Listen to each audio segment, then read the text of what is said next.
Welcome to the I Do Wedding Marketing Podcast.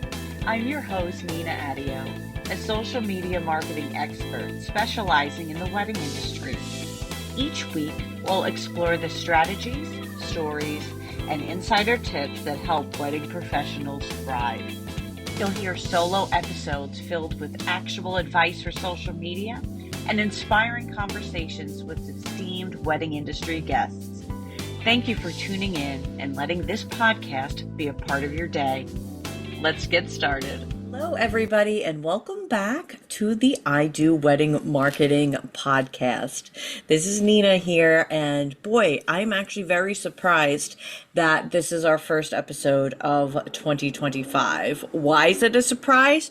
Because I had a lot of big plans. I had a lot of interviews scheduled that should have been going up this week, but as our episode title indicates, life happens. And so that's what I want to talk about today instead. How to run your business when life gets in the way.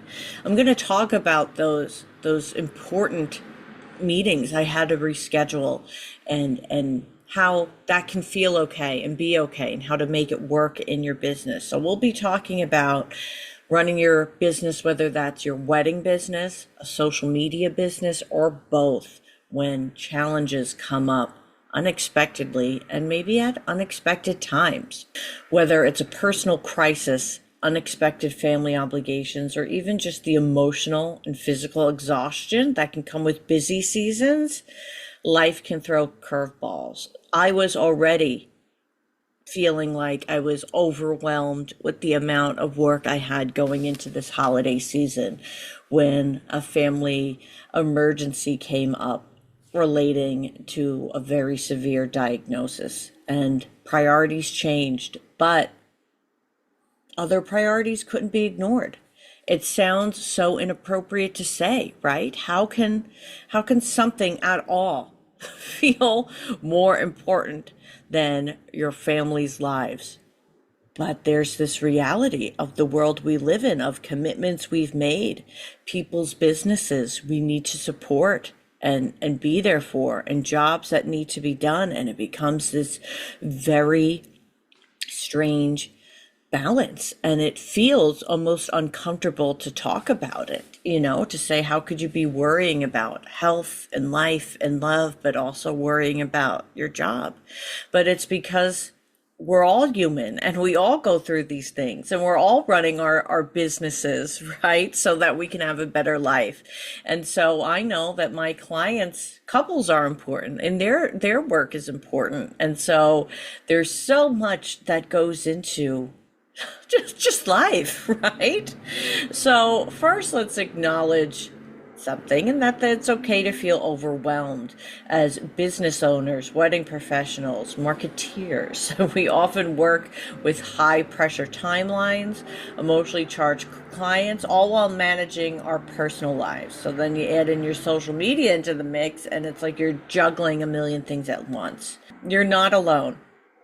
So let's get into some practical tips for keeping things afloat. And also, I want to say, life's unexpected challenges, even if it's not something, that you feel you define as major, right? Because I'll wake up and I'll be like, this is before anything major is going on, where it was just like, there's no reason I shouldn't be able to do this. But then I look at all that I've been doing, and there's a perfectly good reason why I'm not able to do it. It's because I'm doing too much. We're human. Let's get into some practical tips. I think should go to first is prioritizing. Not everything on the to-do list is urgent.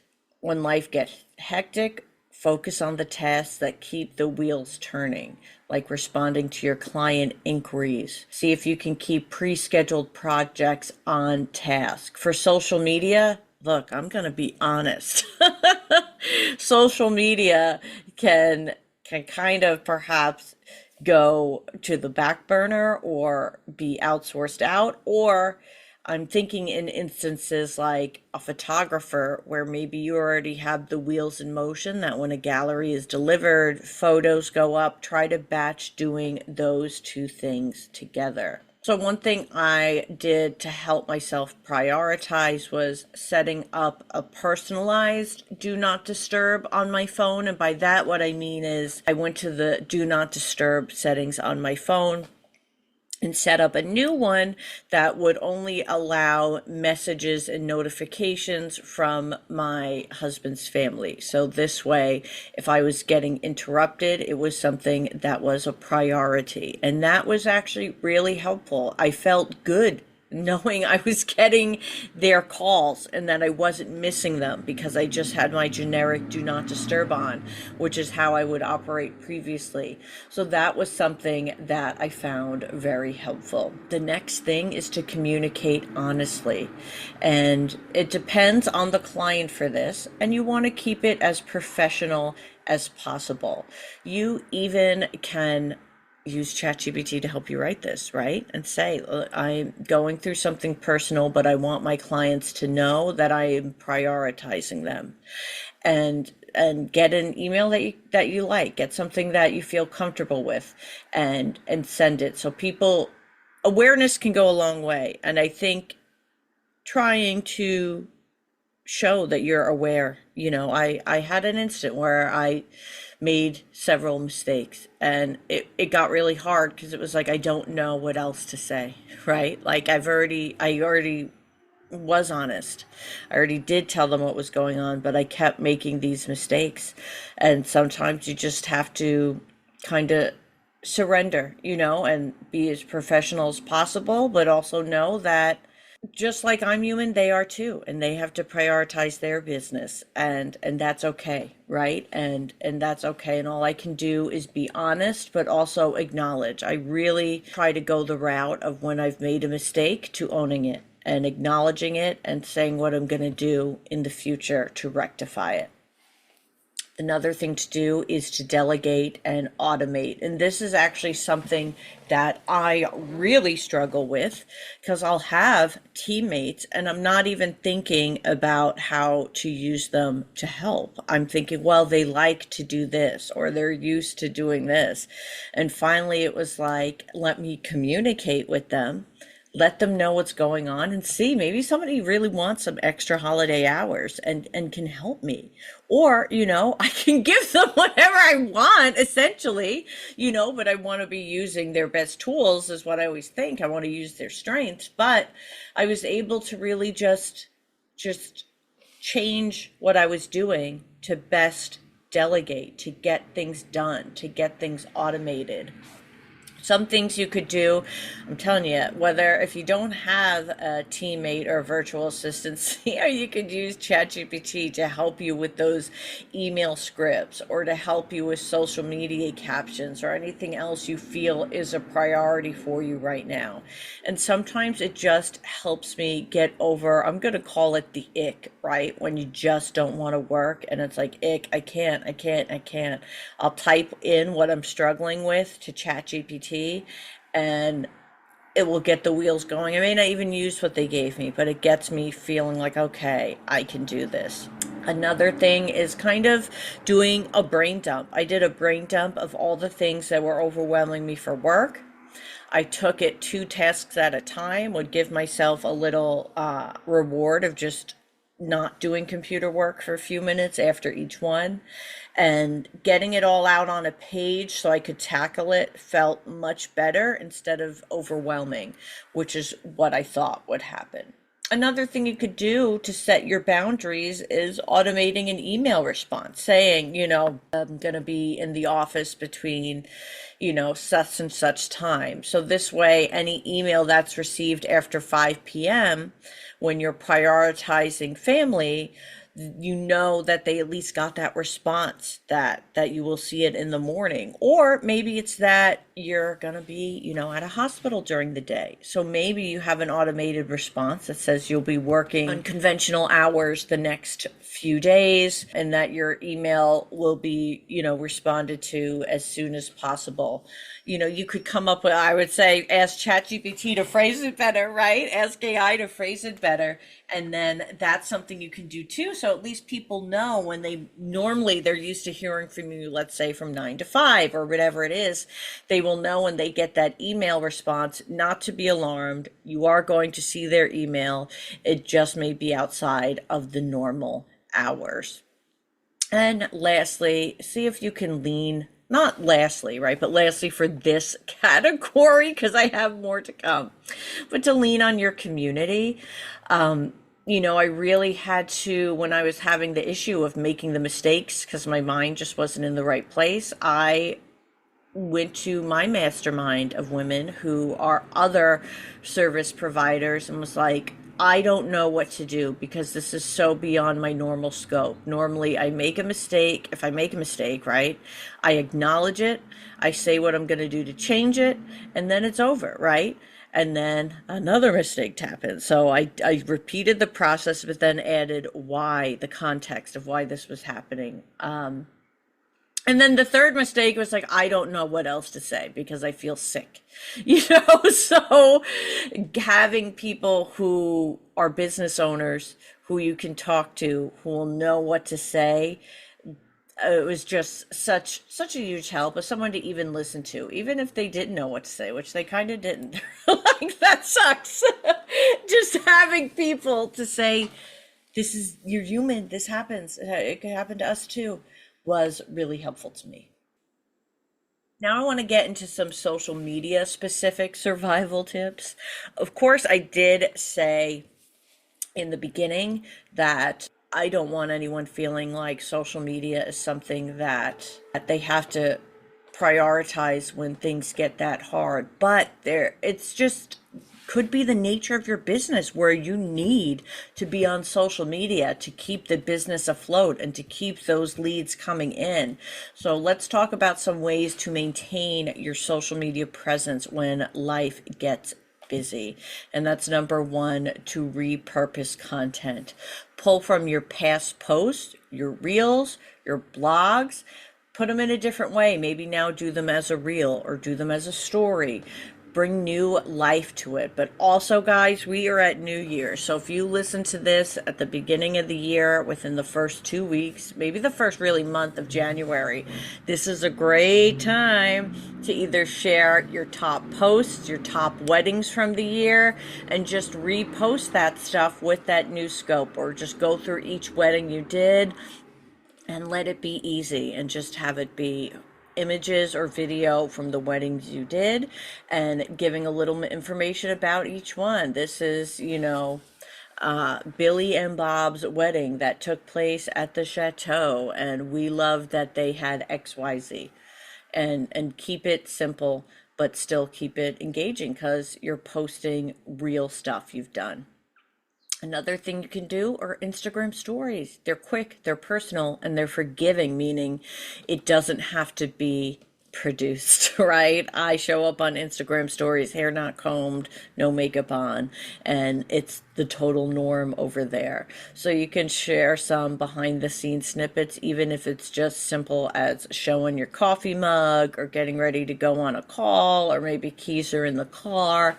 So you can keep your audience connected without much effort to remind them that you're still around. You can simplify your strategy right now, all right? So maybe that's focusing on one platform, or it's focusing on a scaled back frequency. Decide what is manageable. So for me, it's probably Instagram. For you, maybe you want to focus on your email newsletters, or you want to focus on Facebook groups, whatever that is going to be. Another approach you can have is engaging instead of posting.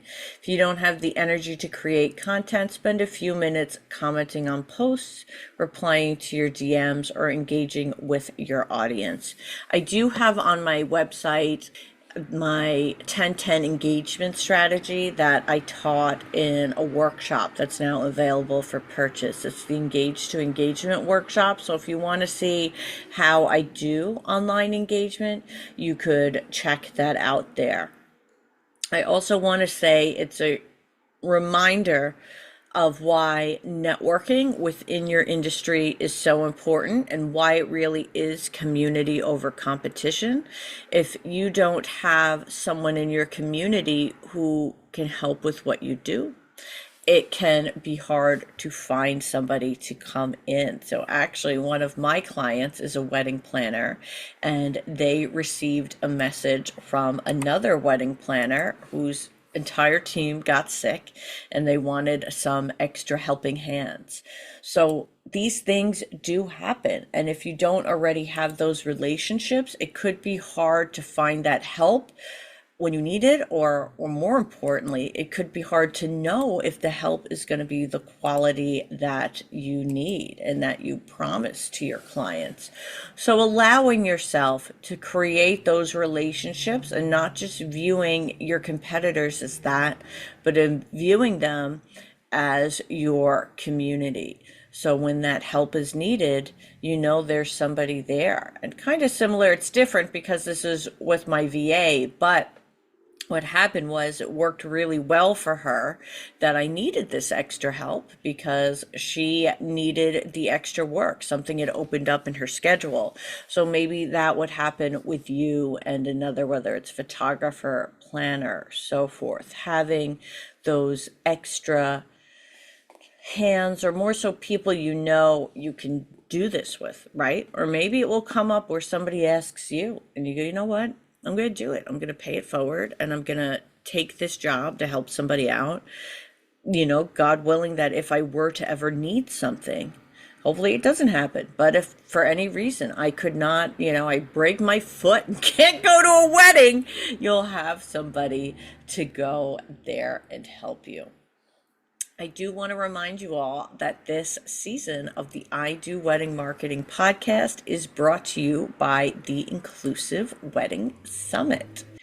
The Inclusive Wedding Summit is happening January 22nd, both virtually and in person, and it is an educational event for all wedding professionals who are ready to embrace inclusive growth and expand their reach.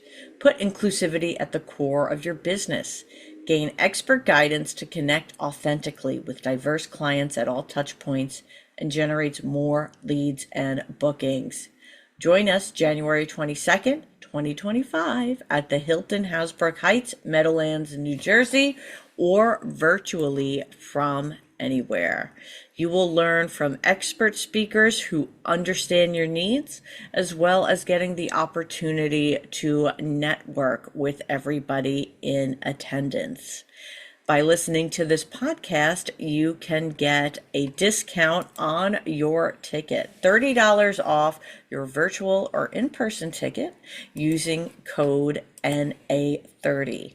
And I will be there. So I would love to have your support or to get the opportunity to network with you guys there. So in closing, if you're going through struggles, first off, I'm really sorry to hear that. And I hope that this can help support you. I hope that you will be able to schedule downtime, practice mindfulness, or even take a short break if you need to.